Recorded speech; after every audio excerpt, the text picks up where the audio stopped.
Hello there, welcome to another exciting edition of Sports Pizza. My name is Edwin Onyebole. It's a sports show where we give you all the latest gist, information, and of course, top-notch analysis from the world of sports. Over the weekend, we had the NBA All-Stars. There was also the Yannick Sinner saga with WADA. We'll delve into all of that and so much more on today's exciting edition.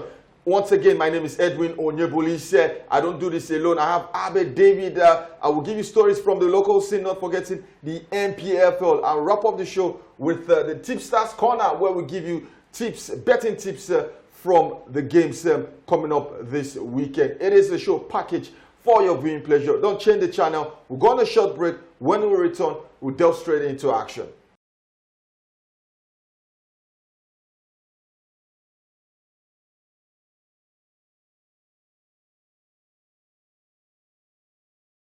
Welcome back from that short break. It is still Sports Pizza. Edwin in the building alongside David. Abe, David, what's up? How you doing? Yeah, Edwin, pleasure to be here as always. I mean, to do this with you. I had a very nice weekend. Yeah, Arsenal on one side, but also a lot of action. A lot we are going to unfold on the show today. Yeah. All right, let's start with football, David. We'll go to Italy, where the Derby d'Italia produced one of the best performances from Juventus' point of view. For Inter to lead their wounds to how they failed to convert one of the numerous chances they had in the first half. Yeah, absolutely. And I think for Juventus, they will feel the happier side. They had the result, and the performances are ticking in the right directions. They've now moved from a team who were a draw specialist to now actually getting results. And the signing of Randa Kolumuani, there's a lot of talk about how the January transfer market is not the best, but there are still gems that can be spotted in the market. I think for Vlahovic, his time is probably coming to an end. Randa Kolumuani looks like the man in turning the form of Juventus. For Inter Milan, David, there was pressure going into this game. Pressure to react to the drop points from Napoli. We'll get to Napoli in a while. Again, they created chances, but they failed to convert chances. And we've seen it several times this season where they create tons of chances, but they fail to convert it. This should be a worrying sign for Simone Inzaghi. Yeah, absolutely. I think for Inzaghi, he will be considering the at the beginning of the season, it was Lautaro Martinez finding it difficult to score. Thuram was carrying the responsibility. Taremi was not doing much of it. At some point again, they started to find the goals, but now it seems like all three of them have now gone off the board at the same time, which is a big worry for the manager. Last season, they had a straight run with title because the challenges were not very strong. But this season, they have a Napoli who are keeping them, very tight, very honest at this point. So they need to really respond. Is it pressure from Inter side? Because some have said it could be fatigue. Some have said it is the nature of the fixture. But the last couple of weeks, they failed to respond to Napoli each time they drop points.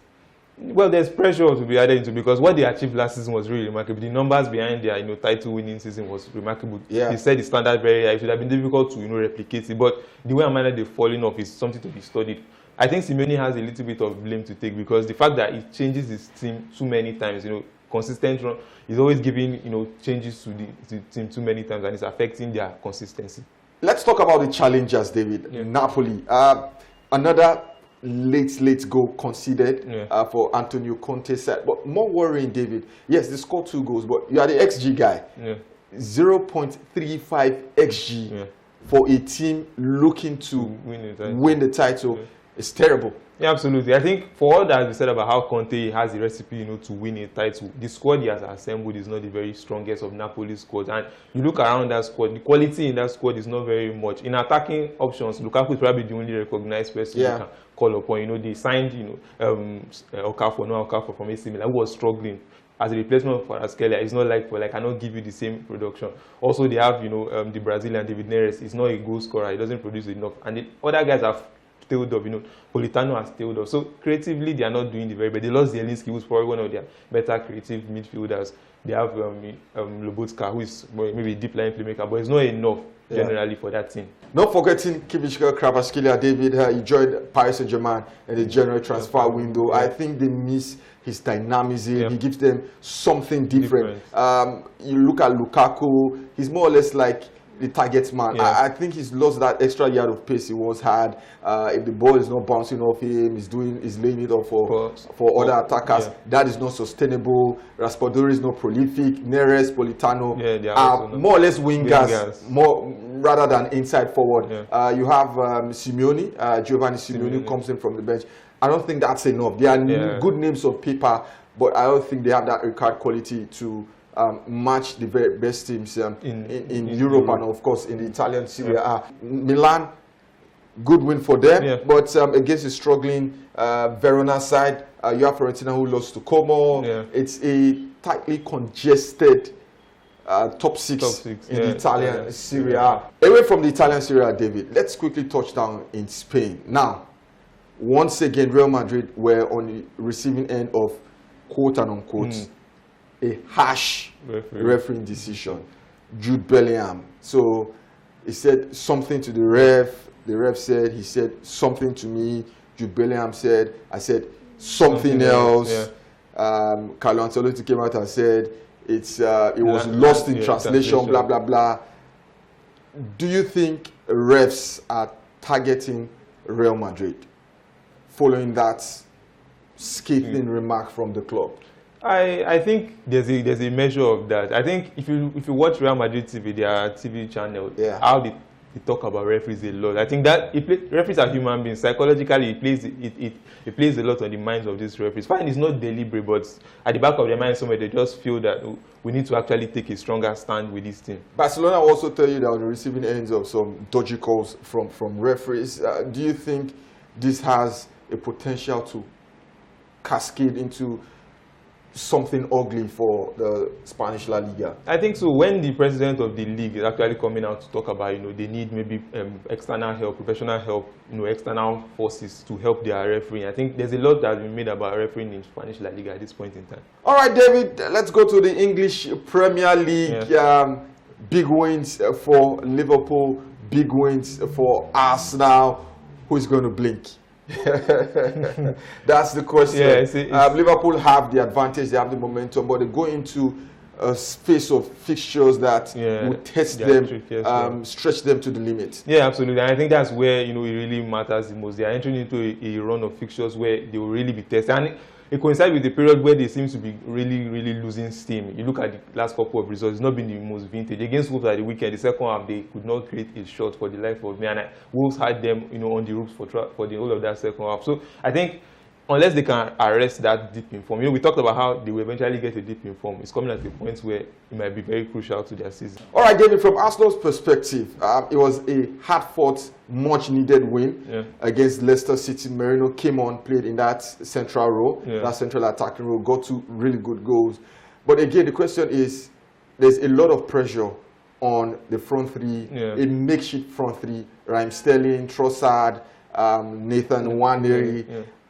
How long do you think this will sustain Arsenal before the more established names come back? Because I think tougher opponents will pose more problems for Arsenal's attack than Leicester City. Yeah, absolutely. I think one of my first thoughts is it's not sustainable because we watching that Leicester game for a long period of that game, for more than a quarter of the game, Arsenal looked bereft. It was a terrible first half.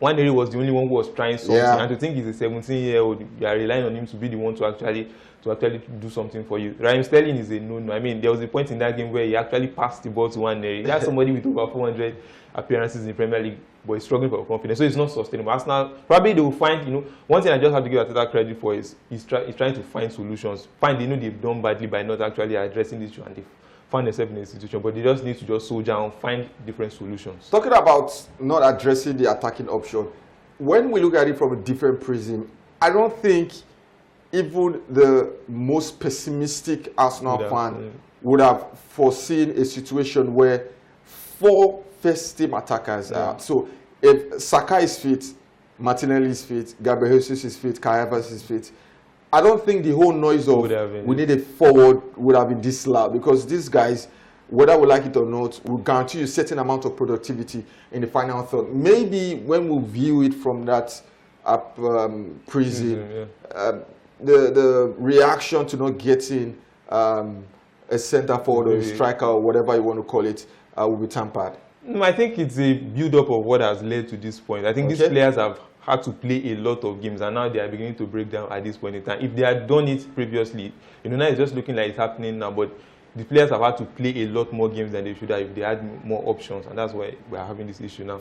Finally, from the English Premier League, David, Chelsea lost once again to Brighton. Yeah. Manchester United lost to Tottenham Hotspur. Both managers are under pressure. For Ruben Amorim, 8 losses in 12 league games. For Chelsea, their away form since December has been abysmal. What has gone wrong for both teams?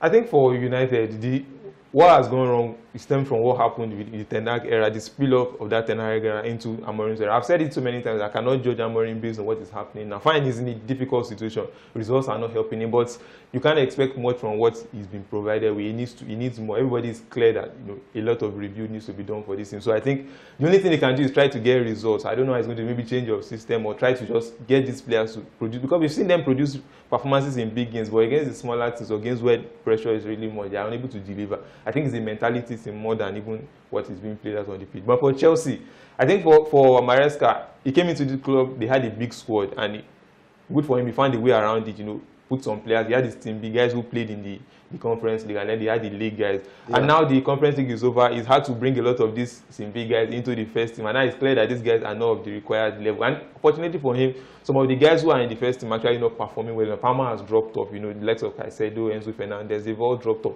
And it's to be expected from a team. They have the youngest squad average age in the whole of Europe this season. So I think there's a lot of attrition happening. All right, let's go on a short break. On the second half of the show, there's more to come from the NBA tennis, and of course on the local scene where there were big results for Enyimba and Enugu Rangers.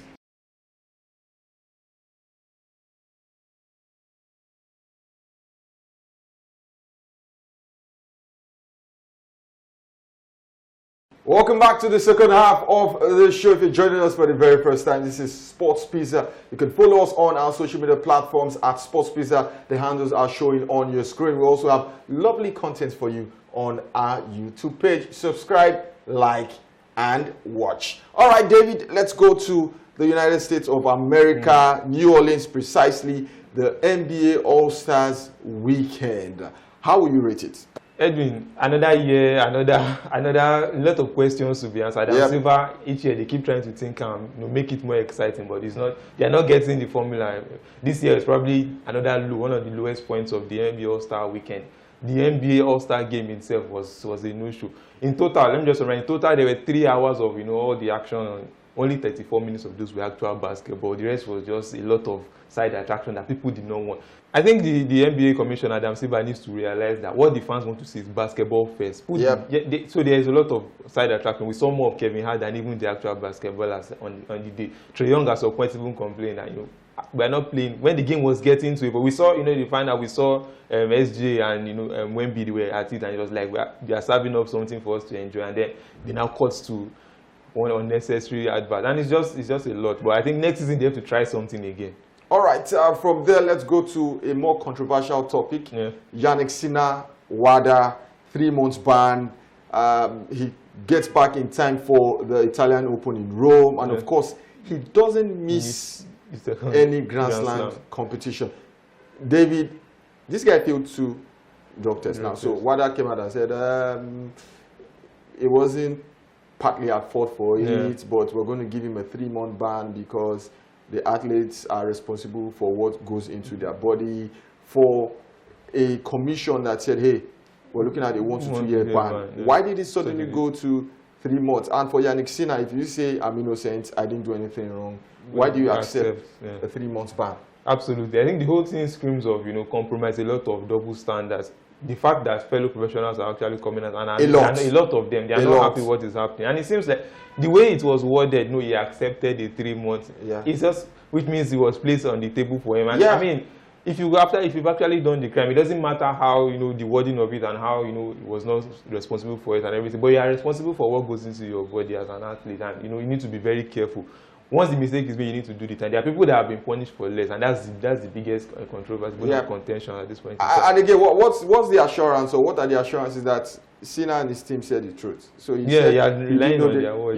You are relying on their word. So if it was 1 field test, okay, we can give you the pass. But it's two field tests in a couple of days. Man, that's a bad look on tennis. And like you said, the tennis world is having a go at WADA, having a go at the tennis integrity unit and stuff like that. Yeah. Wait and see how it all unfolds. Yannick Sinner given a 3-month ban.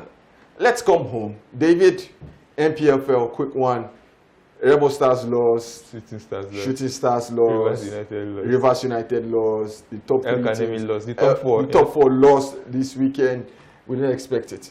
We did not expect it, but hey, the NPFL seems to be throwing up a lot of drama. Yeah. But I think for the teams, all they need to consider is we lost, but also those in direct competition with us also lost. For Remo Stars, we lost, Shooting Stars lost, so the point gap to remains 8 points. I mean, they can still bounce back from that. For teams like Enyimba, they will feel, well, maybe we are finding our way back, because Enyimba now 6 points off Shooting Stars, who are in second. 6 points is a lot, but hey, it's just 2 games. So generally, it was a weekend where the results we were not expecting happened, but everything remains status quo. Should the fans of Remo Stars be skeptical at this point? No, absolutely not. I mean, their run of eight games unbeaten just came to an end. Run of 6 straight victories. I mean, they are bound to be twists and turns like this, but how they bounce back in the next game is what matters most. All right, talking about bouncing back in the next game, David, let us bounce into the stats world. What do you have for us? Yeah, Edwin, this week, very interesting start. Did you know that Ederson has, produced the most assists of a goalkeeper in the Premier League history? He has 6 assists in his entire career. I mean, for those who are not fans of ball-playing goalkeepers, for some of us that are fans of ball-playing goalkeepers, it's a good one for us. On the back of that also, this season we have had 5 different goalkeepers who have produced assists in the Premier League. This is the most since 2011-2012. Hey, would you say they were ball-playing goalkeepers as far back as then, or is it a matter of height and shame? But it just tells you that, ball-playing goalkeepers have always been in fashion. Goalkeepers are part of the game generally, and they need to be involved. For Lamine Yamal, I mean, what more can we say about him? This season, he has produced the most dribbles per game in all of Europe. It's 3.9 dribbles per game. He's averaging. That's more than even Messi was averaging at this age in his career. So I think there are more superlatives we can use to describe this boy, but I think we'll run out of words. The boy is really, really fantastic. And finally, if you are a big fan of Oli Watkins, I think he's one of the most rounded strikers we have in Europe this season. Since he made his debut in the Premier League in 2020, he's the only striker who has scored 15 plus goals with his head, 15 plus goals with his left foot, 15 plus goals with his right foot. I mean, how more rounded can you get than somebody like that? I think that's all I have for you for this week.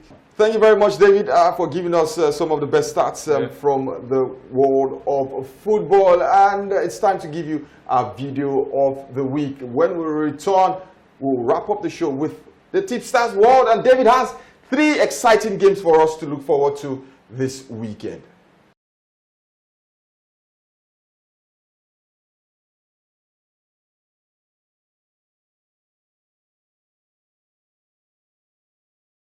Look away, Manchester United fans. Yeah, I didn't tell you. That was the video for the week. For sports fans, yeah, you guys are happy. David, sports fans happy, United fans? I cannot be happy for sports. I cannot be happy for sports. Even though they are doing to United, but hey, it's best of both worlds. So yeah. All right, David, let's head straight to the Tipstars Corner. Last week, you gave us some pointers as to what bettors should expect. In the Bayern Leverkusen game, we predicted goals, but goals didn't come. But you went with the results. Bayern not to lose. Bayern not to lose. Bayern double chance. It did come. Juventus versus Inter Milan. You said Juventus have been strong at home. You backed them to win, or you went for a double chance. I even went for home win either half. And of course, Man City, Newcastle. We said they were going to be goals in that particular fixture. What do you have for us? Yeah, this week I'm looking at the very big one. I'm starting with the big one at the Etihad, Manchester City versus Liverpool. We know what is at stake in this game. When I look into the underlying numbers, Manchester City are marginal favourites. I'm surprised when I saw it, but it's marginal.